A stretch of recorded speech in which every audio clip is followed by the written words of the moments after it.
Buenas tardes.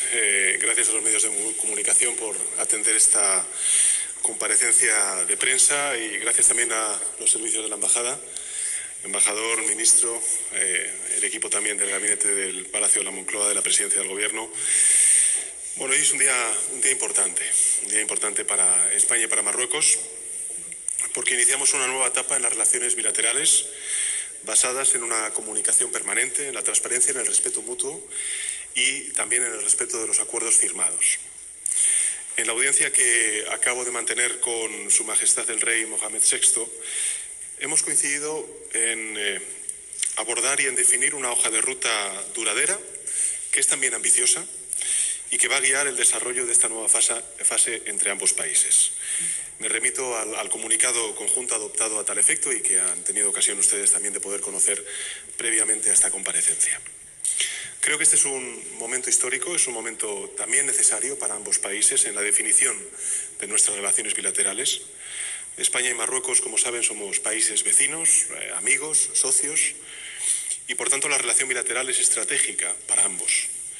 Si la cooperación avanza y se profundiza es siempre, creo que, en beneficio mutuo, y lo contrario no sería una opción, porque en definitiva la interdependencia en todos los ámbitos es una realidad incontestable y es la responsabilidad, por tanto, de ambos gobiernos de fortalecer y de estrechar estos lazos de amistad y esta relación estratégica. Queremos que esta nueva etapa, desde el Gobierno de España, se base en principios sólidos, en una hoja de ruta clara, que permita la gestión de los asuntos de interés de manera concertada, en el espíritu de normalidad, dentro de la buena vecindad, sin cabida para los actos unilaterales. Uno de los primeros objetivos de esta nueva etapa va a ser la recuperación de la plena normalidad en la circulación de bienes y de mercancías en los pasos fronterizos de Ceuta y de Melilla. Vamos a proceder a la reapertura progresiva de los pasos fronterizos para garantizar un flujo ordenado de personas con seguridad y de acuerdo a los requisitos sanitarios necesarios. Y las mercancías también van a circular con normalidad en régimen de expedición comercial a través de los respectivos puestos aduaneros. Esa normalidad va a permitir, entre otras cuestiones, la reanudación de las conexiones marítimas y los preparativos de la operación Paso del Estrecho. Y además la hoja de ruta prevé la puesta en marcha de grupos de trabajo para la concertación en todos aquellos ámbitos de interés común. Ese es el caso del Grupo Permanente de Migración ya existente o la creación de otros grupos de trabajo en el ámbito económico, de las infraestructuras, de la educación, de la formación profesional, de la cultura y del deporte. El cometido de todos estos grupos de trabajo conjuntos, que van a empezar a reunirse en breve, de manera inmediata, deberá culminar en una reunión de alto nivel entre ambos gobiernos que hemos acordado que se celebre antes de que finalice este año. Iniciamos, por tanto, una nueva andadura en nuestra larga historia compartida entre España y Marruecos, que debe permitirnos afrontar con seguridad los retos, pero también las múltiples oportunidades para el futuro de esta estrecha colaboración entre ambos países. Un auténtico partenariado entre Marruecos y España, entre España y Marruecos para el siglo XXI. Establecemos un espíritu de genuina cooperación, única manera de construir una relación mutuamente provechosa. En definitiva, afrontamos con esperanza, también con responsabilidad, esta nueva etapa de la relación entre España y Marruecos, pues va a contribuir de manera concreta a garantizar los intereses, la estabilidad y la integridad de nuestros países. Y sin más, directora, quedo a disposición de los medios de comunicación para responder a sus preguntas.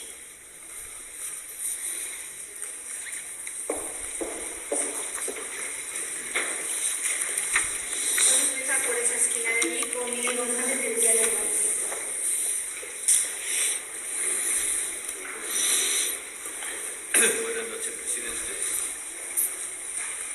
No sé si interpreto bien sus palabras cuando habla de puestos aduaneros en las fronteras terrestres, si eso significa que se va a reabrir la aduana de Melilla y que va a haber también una aduana en Ceuta, que no la había. Y también quería preguntarle, bueno, en esta declaración conjunta prolija y amplia, digamos, lo que no existe es una alusión expresa al reconocimiento de la integridad territorial de los dos países, que sí que estaba en su carta al rey Mohamed VI? Digamos, ¿por qué esta ausencia? Gracias. Bueno, muchísimas gracias, Miguel, por sus dos preguntas. En relación con la primera de sus preguntas, en efecto, estamos hablando de las dos ciudades, de la ciudad autónoma de Ceuta y la ciudad autónoma de Melilla, para la normalización y la apertura gradual y ordenada con las debidas garantías sanitarias. Como he dicho antes en mi intervención, y lo que el Gobierno desea es, sin duda alguna, garantizar un territorio seguro, con una frontera capaz de asegurar el control de personas y, efectivamente, de mercancías. Y en relación con la segunda de las preguntas, vinculada con, creo recordar, con... me ha dicho Miguel, con... Sí.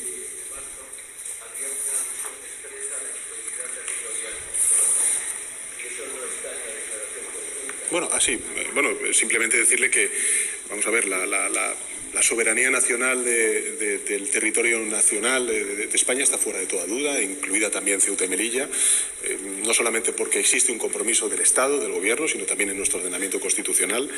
Y, en definitiva, lo que hacemos es, de alguna manera, garantizar la gestión del fenómeno fronterizo en Ceuta y Melilla de manera concertada y, como he dicho antes, en ausencia de actos unilaterales, en un espíritu de normalidad dentro de la buena vecindad en beneficio de nuestra seguridad y, lógicamente, de nuestra integridad.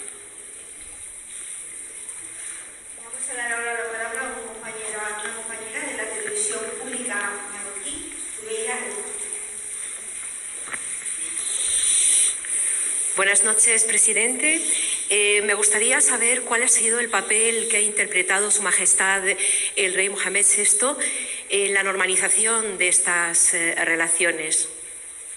O sea, quiero saber exactamente. Entendido. Perfecto, muchas gracias. Bueno, muchísimas gracias por la pregunta. Yo lo único que puedo reconocer es el papel protagonista de lograr cerrar una crisis, un desencuentro que teníamos entre España y Marruecos, entre Marruecos y España, y quiero agradecer siempre el papel constructivo, el papel de construir esta nueva fase de entendimiento y de buena vecindad entre España y Marruecos al rey Mohamed VI. Creo que a lo largo de estos meses hemos encontrado en él una persona interesada desde el primer momento en lograr un buen acuerdo, en definir unas bases sólidas para una nueva relación entre España y Marruecos, y quiero agradecérselo en primera persona al rey Mohamed VI.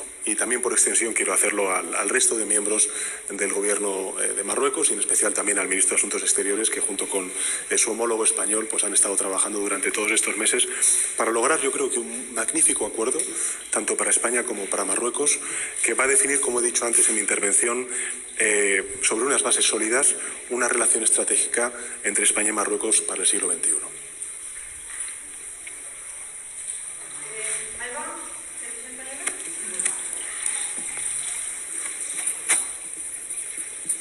Buenas noches, presidente. Quería preguntarle si puede acotar un poco más a alguna fecha de esa apertura de frontera de movilidad terrestre en Ceuta y Melilla. Y al margen de este asunto, quería aprovechar también para preguntarle por un tema de política nacional, si puede ser una valoración de esa reunión que ha tenido hoy con el líder del PP, Feijóo. Muchas gracias.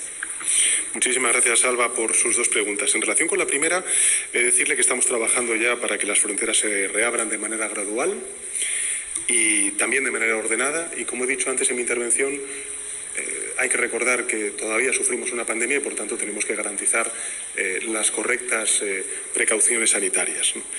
Y he de decirle también que a lo largo de mi primera intervención he hecho referencia a que todos estos grupos de trabajo que vamos a poner en marcha van a culminar en una reunión de alto nivel entre el Gobierno de España y el Gobierno de Marruecos, que se celebrará como muy tarde antes de que termine este año. Yo creo que eso también va a ser un hito importante en la definición y en la concreción y materialización de muchos de los trabajos que se van a poner en marcha entre ambos gobiernos a través de estos grupos de trabajo.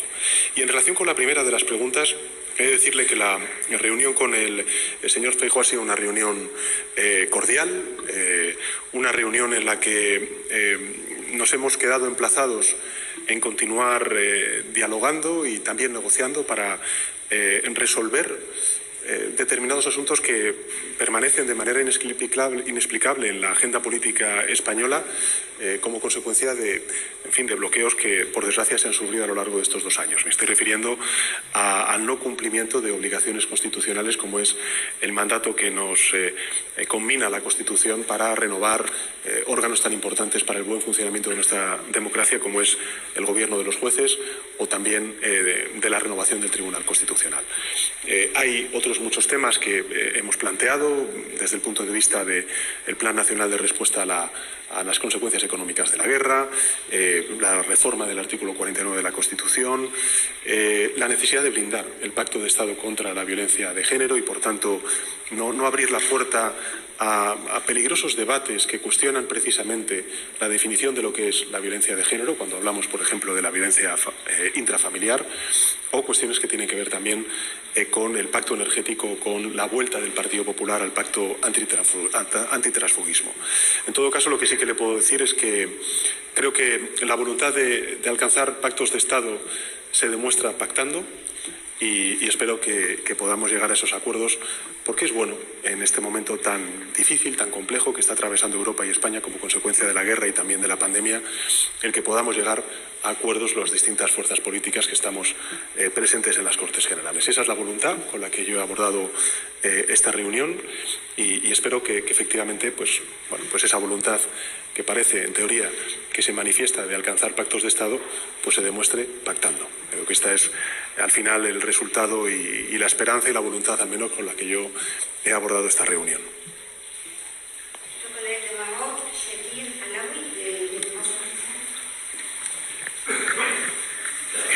Monsieur le Président du gouvernement espagnol, bonsoir. Mohamed Chakir du site Le 360. Quel rôle peut jouer l'Espagne et le Maroc pour promouvoir le partenariat avec les pays africains? Merci.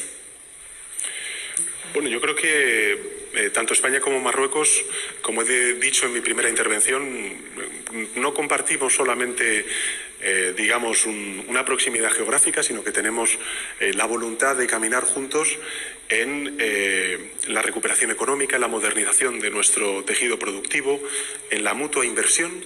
Hay que recordar que España, tanto desde el punto de vista de las relaciones comerciales como de inversión, es un socio prioritario para Marruecos y viceversa. Creo que tenemos objetivos comunes, por ejemplo, en todo lo que representa la transición energética, la apuesta por el hidrógeno verde, por las energías renovables y, en definitiva, por la prosperidad de nuestros países y, en consecuencia, por la estabilización económica y la prosperidad tanto de África como Europa. Creo que España puede jugar un papel importante para África y, sin duda alguna, para Marruecos en la Unión Europea, como también Marruecos puede jugar y juega un papel determinante tanto para España como para la Unión Europea en todo lo que representa la Unión Africana. Y, por tanto, creo que el papel que podamos jugar ambos países, tanto en Europa como en África, por la estabilización política y el desarrollo económico y social y la transición energética, yo creo que va a ser determinante.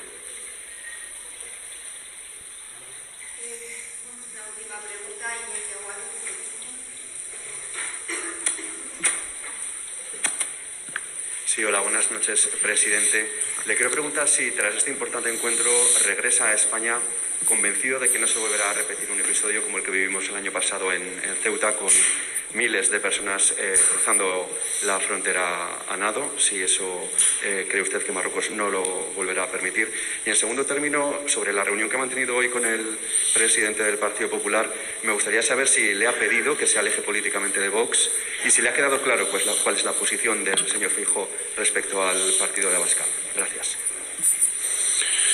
Muchas gracias, Iñaki. En relación con la primera de las preguntas, efectivamente, como usted bien ha indicado, creo que hemos acordado, y ustedes han tenido ocasión de poder leerlo en el comunicado, una hoja de ruta que podemos calificar de clara, de ambiciosa, en la que se retoma de manera plena la cooperación migratoria y se acuerda el restablecimiento de la normalidad en los puestos fronterizos de Melilla y ahora también de Ceuta en lo que es el tránsito de mercancías y de personas. Con lo cual, creo que en efecto podemos decir que esa cooperación migratoria va a salir reforzada y además hemos acordado, como decía en mi primera intervención, convocar las reuniones de los grupos de trabajo en los ámbitos de migración, en los ámbitos de economía, de infraestructuras, de educación, de formación profesional, de cultura y deporte. Con lo cual, desde el punto de vista de lo que representa la cooperación migratoria, creo que no solamente recuperamos, sino que reforzamos esa colaboración entre ambos gobiernos, ¿no?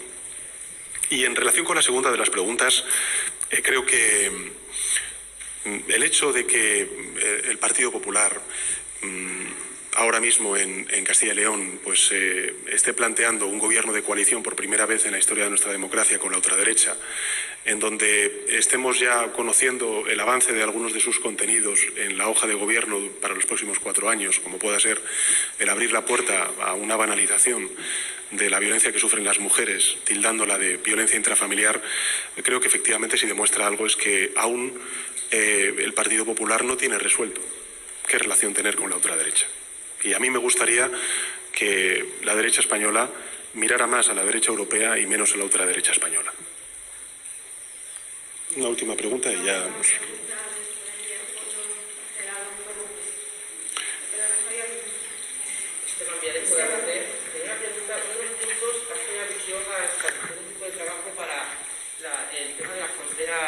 Del espacio marítimo en el Atlántico. ¿Qué se pretende con ese grupo de trabajo? ¿Qué quiere Marruecos? Y otra pregunta sería, ¿a usted le gustaría que Ceuta y Melilla estuvieran bajo el artículo 5 de la OTAN? En el paraguas del artículo 5 de la OTAN. Gracias. Sobre la segunda de las preguntas, antes he respondido a alguno de sus colegas. La integridad territorial de España, su soberanía está claramente garantizada, fuera de duda, no solamente por nuestra Constitución, sino también, lógicamente, por el compromiso del Estado y por extensión y en particular del Gobierno de España. Y en la segunda de las, o mejor dicho, en la primera de sus preguntas, pues efectivamente hemos acordado la reactivación del Grupo Técnico de Delimitación de Espacios Marítimos en la fachada atlántica, que se reunió en el pasado para mantener efectivamente discusiones de buena fe en el marco de la Convención de Naciones Unidas del Derecho del Mar. Entonces, creo que esta es una muy buena noticia también para nuestros conciudadanos de Canarias y, por tanto, creo que, en fin, los contenidos del comunicado conjunto entre el Gobierno de España y el Gobierno de Marruecos representan, yo creo que un hito en la historia de la colaboración entre España y Marruecos y, sobre todo, la definición sobre bases sólidas de una nueva relación basada en la comunicación permanente, en el respeto mutuo, en el respeto también a los acuerdos alcanzados entre ambos gobiernos. Y yo solamente puedo mostrar, para finalizar esta comparecencia, la satisfacción del Gobierno de España y el agradecimiento al Gobierno de Marruecos de haber cerrado un tiempo de desencuentro a lo largo de estos últimos meses y de abrir un tiempo nuevo de cooperación reforzada, de asociación estratégica entre ambos países, que creo va a redundar de manera positiva en el bienestar, la seguridad y la prosperidad de ambos países. Muchísimas gracias y buenas noches.